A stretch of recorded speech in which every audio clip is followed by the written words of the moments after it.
Hi, Debbie Chu here from Chu on Vegan, and welcome back to my kitchen. Today I'm going to be making vegan, gluten-free enchiladas. We're going to be using mushrooms in the place of meat, and we've got some beans, peppers, corn, a lot of good stuff. And these are going to be green enchiladas, which is my favorite sauce. And the sauce we're going to be using is the Hatch green chili sauce. And this enchilada sauce is the only one I've found that is gluten-free and vegan.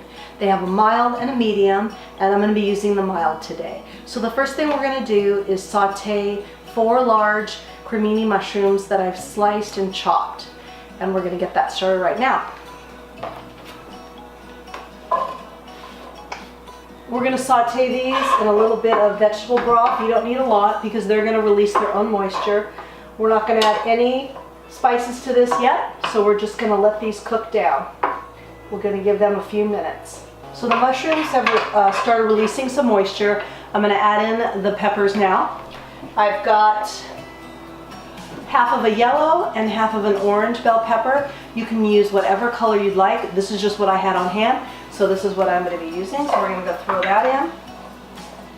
And I'm also going to throw in about 3/4 to a cup of frozen corn, which I just defrosted. And we're going to throw that in as well. It's organic, of course. And we're going to spice this up a little bit.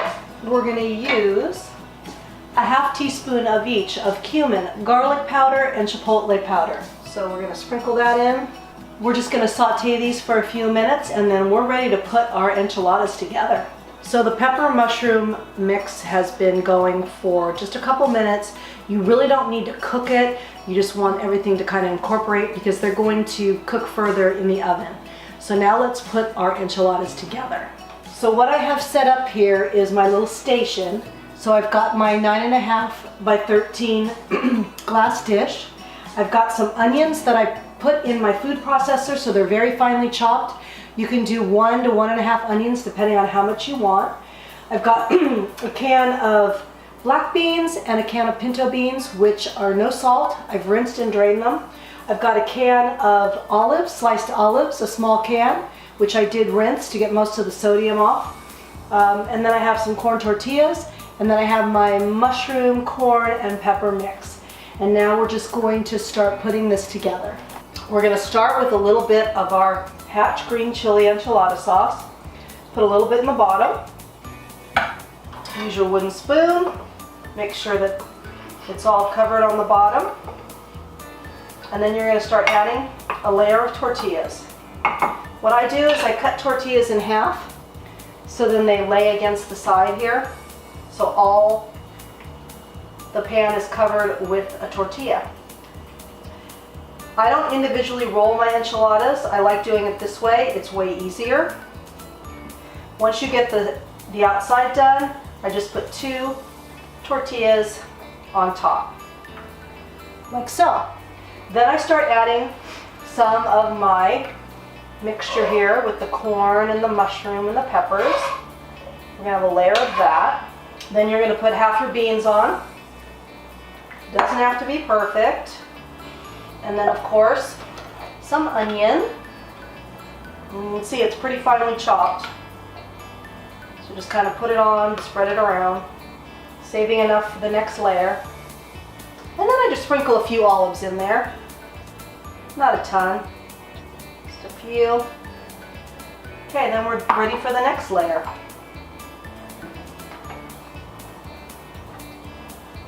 Kind of flatten it out. Add some more enchilada sauce. I use quite a bit because I don't want it to be dry. Make sure all the tortillas are covered. There we go. Then we put the rest of our mixture on here. The mushrooms, corn, and peppers. And I usually end up putting more on one layer than the other. That's totally fine. The rest of your beans, a few more olives, and then the rest of your onion. Spread that around. Now this is just full of fiber, iron, all kinds of vitamins, low fat, It's awesome. So we're just going to put the last layer of tortillas on.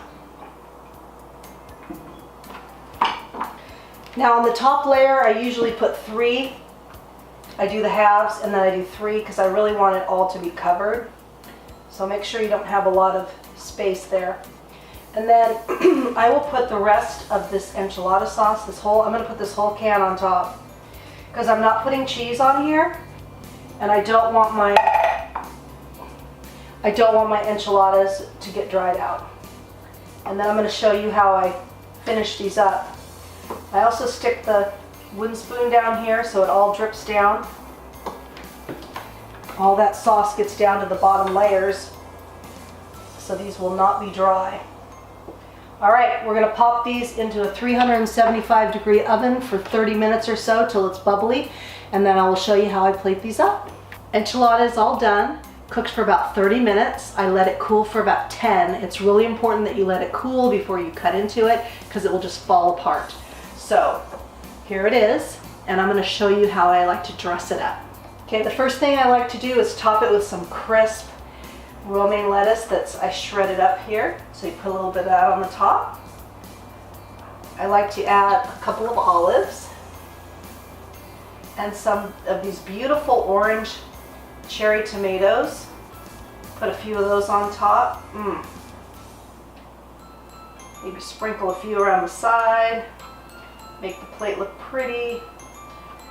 And then I top it with my homemade salsa, which recipe is on my channel. I'll link that below. And a little salsa and a little sprig of cilantro on top, and you are ready to eat. Here we go. Fork is ready.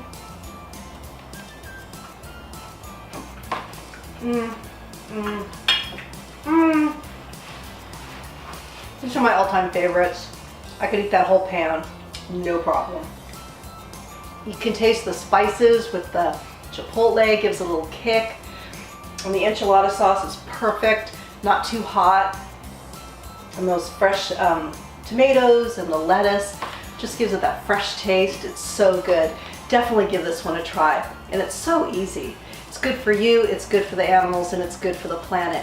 And what you put on your plate determines your fate. If you like this video, please give it a thumbs up and share it with your friends. And if you haven't already, please subscribe. Until next time, thank you.